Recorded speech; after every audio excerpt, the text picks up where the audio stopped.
کہ پہلے زمانے کے اندر ایک بادشاہ تھا اور اس نے ایک جادوگر رکھا تھا.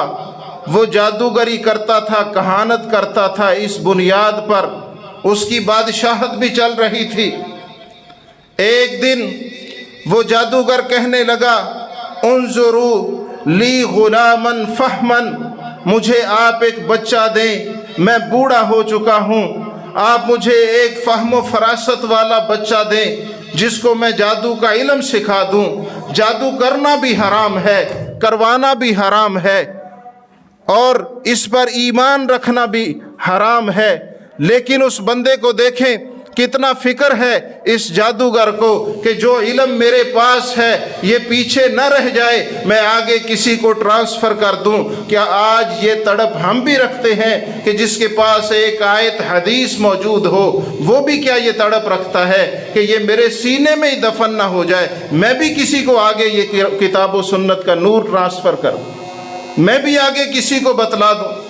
تو نبی صلی اللہ علیہ وآلہ وسلم نے فرمایا کہ انہوں نے ایک بچہ ڈھونڈا اور وہ بچہ اس جادوگر کے پاس جاتا، وہاں جا کر اس سے کچھ تعلیم لیتا، اور اسی دوران اس کی ملاقات راستے میں ایک راہب سے ہو گئی اور وہ اس راہب کو بھی وقت دیتا، راہب سے عیسائیت کی تعلیم لیتا.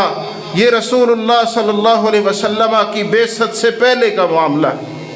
وہ راستے کے اندر اس سے بھی تعلیم لیتا، راہب سے بھی، اور جادوگر کے پاس بھی جاتا.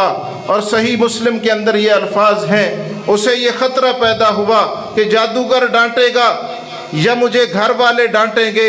اسے اس راہب نے مشورہ دیا کہ جب تو جادوگر کے پاس جائے اور واپس گھر میں پلٹے، جب جادوگر کے پاس جائے وہ کہے لیٹ کیوں تھا، تو کہنا کہ گھر کی طرف سے معاملہ بن گیا تھا. اور جب گھر والے پوچھیں لیٹ کیوں آیا، تو کہنا جادوگر کی طرف سے لیٹ چھٹی ہوئی. بہرحال وہ سیکھتا رہا. اب اس کے دل کے اندر یہ ایمان راسخ ہونا شروع ہو گیا. ایک وقت ایسا آیا کہ وہ راستے سے گزر رہا تھا اور لوگ بھی اس راستے سے گزرتے تھے.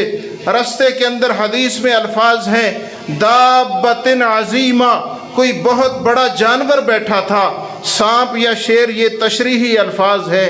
حدیث کے الفاظ ہیں دابۃ عظیمہ، بہت بڑا جانور بیٹھا ہوا تھا. اس نے ایک پتھر اٹھایا اور کہتا ہے اللہ سے ما کان ما یقول الراہب حقا فاسألک ان اقتلها، اگر یہ راہب کا معاملہ جادوگر کے معاملے سے سچا ہے تو یہ اس پتھر سے جانور مر جانا چاہیے. وہ جانور اس پتھر سے مر گیا، اسے عین الیقین ہو گیا کہ یہ راہب کا معاملہ سچا ہے. وہ بات چلتے چلتے مشہور ہوئی. اس کے بعد وہ لوگوں کو دم بھی کرنے لگ گیا اور وہ کہتا تھا کہ میں دم کرتا ہوں، اللہ شفا دیتا ہے نابینوں کو اور کوڑی کے مریضوں کو. اس نے دم کرنا شروع کر دیا اور چلتے چلتے یہ بات پھیلی. بادشاہ کا ایک صاحب تھا، وزیر کہہ لیں، عمر کی وجہ سے، زیادہ عمر کی وجہ سے اس کی آنکھوں کی بینائی متاثر ہو.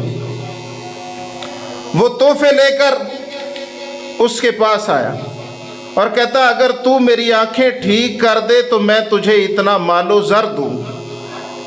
اب اس بچے نے آگے سے کیا کہا، کہتا انی لا اشفی احدا انما یشفی اللہ، میں کسی کو شفا نہیں دیتا، شفا تو میرا اللہ دیتا ہے. اور یہی سبق قرآن کے اندر حضرت ابراہیم علیہ السلام کا وَإِذَا مَرِضْتُ فَهُوَ يَشْفِينِ، جب میں بیمار ہوتا ہوں میرا اللہ مجھے شفا دیتا ہے. نبی علیہ السلام مریض کو دم فرماتے اللہم اشف مرضنا ومرض المسلمین، اے اللہ شفا دے ہمارے مریض کو، مسلمان مریضوں کو شفا دے. نبی علیہ السلام نے بھی یہ عقیدہ دیا. یہ بچہ یہی عقیدہ بیان کر رہا ہے بعثت محمدی سے پہلے. کہتا انی لا اشفی احدا انما یشفی اللہ، میں کسی کو شفا نہیں دیتا، شفا تو میرا اللہ دیتا ہے. کہتا ہاں ایک بات ضرور ہے، تو اس اللہ پر ایمان لے آ، میں تجھے دم کروں گا، اللہ سے دعا کروں گا، اللہ تجھے شفا دے دے. اس نے کہا شفا ملنی چاہیے، آپ دم کرے میں اس اللہ پر ایمان لاتا ہوں. اس نے کلمہ پڑھا، وہ بھی مسلمان ہو گیا. اور اس کے بعد اب